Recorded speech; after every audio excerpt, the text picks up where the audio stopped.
ಸ್ನೇಹಿತರೆ, ಇಲ್ಲೊಂದು ನೋಟಿಫಿಕೇಷನ್ ಇದೆ, ಜಾಬ್ ನೋಟಿಫಿಕೇಷನು ನೋಡ್ಬೋದು. ನಾ ಈಗ KPSC ವೆಬ್ಸೈಟಲ್ಲಿದ್ದೀನಿ. ಮೋಟಾರು ವಾಹನ ನಿರೀಕ್ಷಕ ಹುದ್ದೆಗಳನ್ನ ಏನು ಅಂತ ಹೇಳಿದ್ರೆ ಕರೆದಿದ್ದಾರೆ. ಈ ಉಳಿಕೆ ಮೂಲರಿಂದ ಕೂಡ ಇದೆ, ಅದೇ ಥರ ಕಲ್ಯಾಣ ಕರ್ನಾಟಕ ಕೂಡ ಇದೆ. ಇಲ್ಲಿ ನೋಡ್ಬೋದು,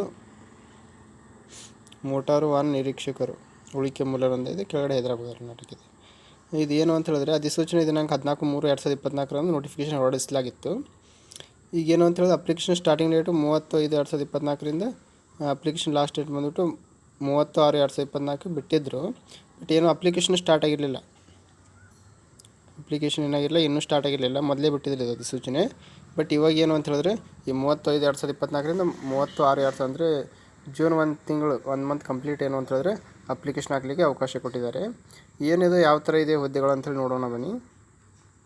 ಈ ಡೌನ್ಲೋಡ್ ಇದೆಲ್ಲ PDF ಮೇಲೆ ಕ್ಲಿಕ್ ಮಾಡಿದ್ರೆ ನಿಮ್ಗೆ ಅಧಿಸೂಚನೆ ಡೌನ್ಲೋಡ್ ಆಗುತ್ತೆ. ನೋಡೋಣ ಏನಿದೆ ಅಂಥೇಳಿ. ಅದಕ್ಕೆ ಏನು ಕ್ವಾಲಿಫಿಕೇಷನ್ ಇರಬೇಕು, ಯಾರು ಅಪ್ಲೈ ಮಾಡ್ಬೋದು, ಅದು KPSC ಕಡೆಯಿಂದ ಖಾಲಾಗಿರುವಂಥ ಹುದ್ದೆಗಳಾಗಿರ್ತವೆ ಇವು. ನೋಡ್ಬೋದು, ಅಧಿಸೂಚನೆ ಅಂತ ಇದೆ 14/3/2024 ಅಂತ ರಿಲೀಸ್ ಆಗಿತ್ತು. ಬಟ್ ಅಪ್ಲಿಕೇಶನ್ ಏನು ಅಂತ ಹೇಳಿದ್ರೆ ಬಿಟ್ಟಿರಲಿಲ್ಲ, ಅಂದರೆ ಸ್ಟಾರ್ಟ್ ಆಗಿರಲಿಲ್ಲ. 22/4/2024 ಅಪ್ಲಿಕೇಶನ್ ಸ್ಟಾರ್ಟ್ ಆಗುತ್ತೆ ಅಂತ ಹೇಳಿದರು, ಬಟ್ ಏನೂ ಸ್ಟಾರ್ಟ್ ಆಗಿದ್ದಿಲ್ಲ, ಇವಾಗ ಸ್ಟಾರ್ಟ್ ಆಗಿದ್ದವು. ಇಲಾಖೆ ಹೆಸರು ನೋಡ್ಬೋದು, ಹುದ್ದೆಯ ಪದನಾಮ ಎಲ್ಲ ಇದೆ. ಇಲಾಖೆ ಹೆಸರು ನೋಡ್ಬೋದು, ಸಾರಿಗೆ ಇಲಾಖೆ ಇದೆ. ಹುದ್ದೆ ಮೋಟಾರು ವಾಹನ ನಿರೀಕ್ಷಕರು ಅಂಥೇಳಿ ಒಂದು 70 ಪೋಸ್ಟ್ ಖಾಲಿ ಇದ್ದಾವೆ.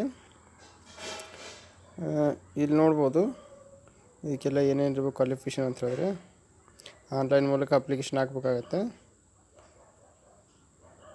ನೇಮಕಾತಿ ವಿಧಾನ ನೋಡ್ಬೋದು, ಇದು ಕಡ್ಡಾಯ ಕನ್ನಡ ಭಾಷಾ ಪರೀಕ್ಷೆ ಇರುತ್ತೆ. 150 ಮಾರ್ಕ್ಸಿಂದು 50 ಮಾರ್ಕ್ಸ್ ತೊಗೊಂಡು ಪಾಸ್ ಆಗಬೇಕು ಮಿನಿಮಮ್ಮು. ಮತ್ತು ಪೇಪರ್ 1 ಅಂತ ಇರುತ್ತೆ, ಸಾಮಾನ್ಯ ಜ್ಞಾನ GK ಇರುತ್ತೆ. ಪೇಪರ್ 2 ಇರ್ತಿರೋದು ಕಮ್ಯುನಿಕೇಷನ್ ಪೇಪರ್ ಇರುತ್ತೆ. ಶೈಕ್ಷಣಿಕ ವಿದ್ಯಾರ್ಥಿ ಏನಾಗಿರಬೇಕು ಅಂತ ಹೇಳಿದ್ರೆ ಇಲ್ಲಿದೆ ನೋಡಿ.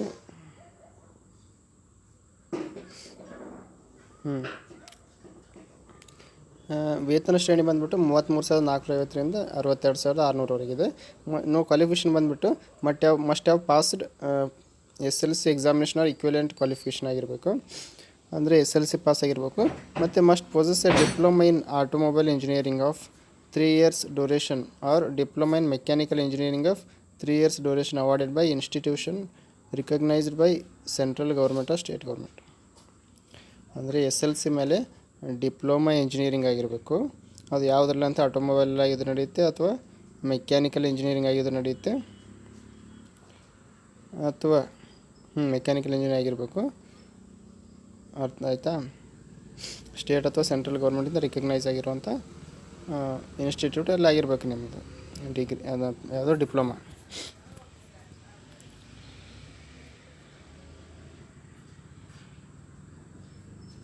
ಮತ್ತು ನೋಡಿದ್ರೆ degree in automobile engineering from university established by law R degree main mechanical engineer from university established by, ಅಂದರೆ ಇದಕ್ಕೆ ಡಿಗ್ರಿ ಆಗಿದ್ದು ನಡೆಯುತ್ತೆ.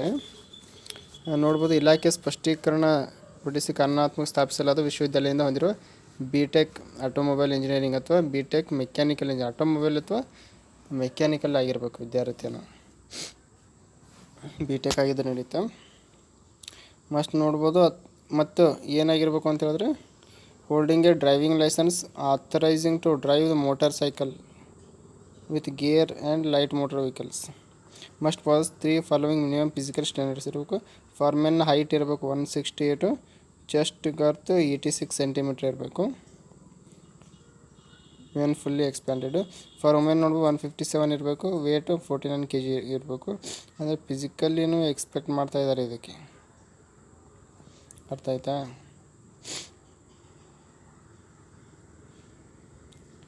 ಅಂದರೆ ಡಿಗ್ರಿ ಆದವರಿಗೆ.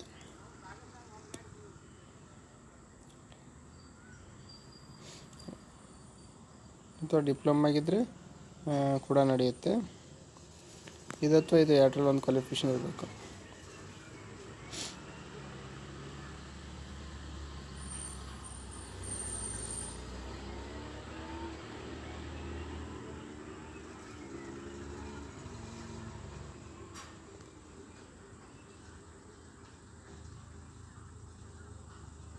ಅಂದರೆ ಇಲ್ಲಿ 6 ಅಂತ ಕೊಟ್ಟಿದ್ದಾನಲ್ಲ, 6 ಅಂತ ಕೊಟ್ಟಲ್ಲಿ ಏನು ಅಂತ ಹೇಳಿದ್ರೆ ಇದು ಡಿಪ್ಲೊಮಾ ಆಗಿದ್ದು ನಡೆಯುತ್ತೆ, ಬಿ ಟೆಕ್ ಡಿಗ್ರಿ ಆಗಿದ್ದು ನಡೆಯುತ್ತೆ. ಬ್ರ್ಯಾಂಚ್ ಸೇಮ್ ಇದ್ದಾವೆ, ಮೆಕ್ಯಾನಿಕಲ್ ಮತ್ತು ಆಟೋಮೊಬೈಲ್ ಅಂತೇಳಿ. ಸರಿಯಾಗಿ ಅರ್ಥ ಮಾಡ್ಕೊಳ್ಳಿ. ಇದ್ರ ಜೊತೆ ಡಿಪ್ಲೊಮಾ ಆದವರು ಕೂಡ ಅಪ್ಲೈ ಆಗುತ್ತೆ, ಇದು ಡಿಗ್ರಿ ಆದವ್ರಿಗೆ ಅಪ್ಲೈ ಆಗುತ್ತೆ. ಅದ್ರ ಜೊತೆಗೆ ಆ್ಯಂಡ್ ಅಂದರೆ 3 ಅಂತ ಕೊಟ್ಟಿದ್ದಾರೆ ನೋಡಿ. 1 2 3 ಡ್ರೈವಿಂಗ್ ಲೈಸೆನ್ಸ್ ಇರಬೇಕು, ಮತ್ತು ಇವೆಲ್ಲ ಕೇಳಿರುವಂಥ ಫಿಸಿಕಲ್ ಸ್ಟ್ಯಾಂಡರ್ಡ್ಸ್ ಇರಬೇಕು, ಮತ್ತು 3 ಇವೆಲ್ಲ ಇರಬೇಕಾಗತ್ತೆ.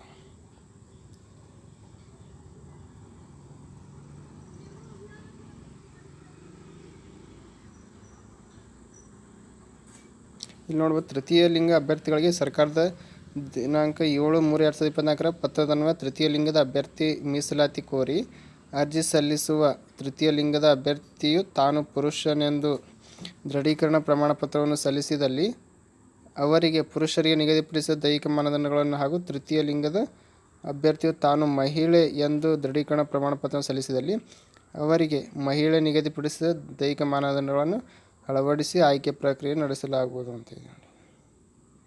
ಅಂದರೆ ಯಾವ ಪುರುಷನೋ ಸ್ತ್ರೀನೋ ಅಂಥೇಳಿ ಏನಂತ ಪ್ರಮಾಣ ಪತ್ರ ಇರಬೇಕಾಗತ್ತೆ ಅವ್ರ ಕಡೆ. ವಯೋಮಿತಿ ನೋಡ್ಬೋದು, ಕನಿಷ್ಠ 18 ವರ್ಷ, ಗರಿಷ್ಠ 35 ವರ್ಷ. ಯಾರಿಗೆ? ಜನರಲ್ ಮೆರಿಟ್ ಇದ್ದವರಿಗೆ. ಮತ್ತು 2A 2B 3A 3B ಇದವರಿಗೆ 38 ವರ್ಷ ಇರುತ್ತೆ. ಪರಿಶಿಷ್ಟ ಜಾತಿ ಪರಿಶಿಷ್ಟ ಪಂಗಡ ಪ್ರವರ್ಗ ಹೊಂದವರಿಗೆ 40 ವರ್ಷವರೆಗೆ ಏನು ಅಂತ ಹೇಳಿದ್ರೆ ಏಜ್ ರಿಲ್ಯಾಕ್ಸೇಷನ್ ಇರುತ್ತೆ.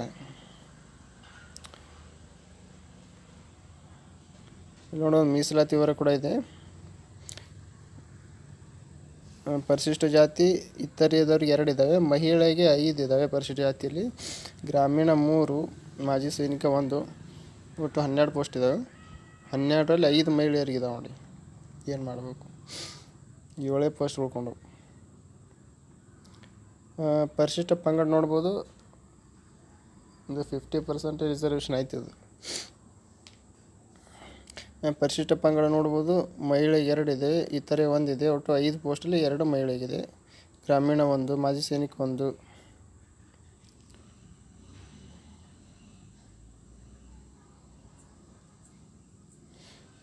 ಸಾಮಾನ್ಯ ಅಭ್ಯರ್ಥಿ ಕೂಡ ಇದೆ, 31 ಪೋಸ್ಟಲ್ಲಿ 10 ಮಹಿಳೆಯರಿಗಿದ್ದಾವೆ.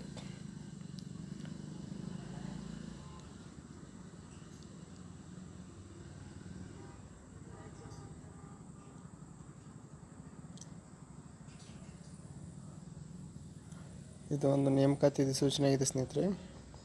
RTO ಅಲ್ಲಿ ಖಾಲಿರುವಂಥ ಹುದ್ದೆಗಳಾಗಿರ್ತವೆ.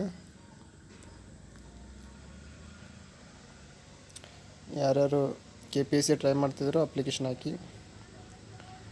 ಮತ್ತು ಏನಾದರೂ KPSC ಈ ಕಡೆಯಿಂದ ಯಾವುದೇ ಜಾಬ್ ಅಪ್ಡೇಟ್ಸ್ ಇದ್ದರೆ ನಾನು ತಿಳಿಸ್ತಾನೆ ಇರ್ತೀನಿ. ನಾವು ಮಾಡುವಂಥ ವೀಡಿಯೋಸ್ ನೋಟಿಫಿಕೇಷನ್ ಬೇಕು ಅಂತ ಹೇಳಿದ್ರೆ ನಮ್ಮ ಚಾನಲ್ನ ಸಬ್ಸ್ಕ್ರೈಬ್ ಮಾಡ್ಕೊಳ್ಳಿ, ಹಾಗೆ ನಿಮ್ಮ ಸ್ನೇಹಿತರು ಕೂಡ ಶೇರ್ ಮಾಡಿ.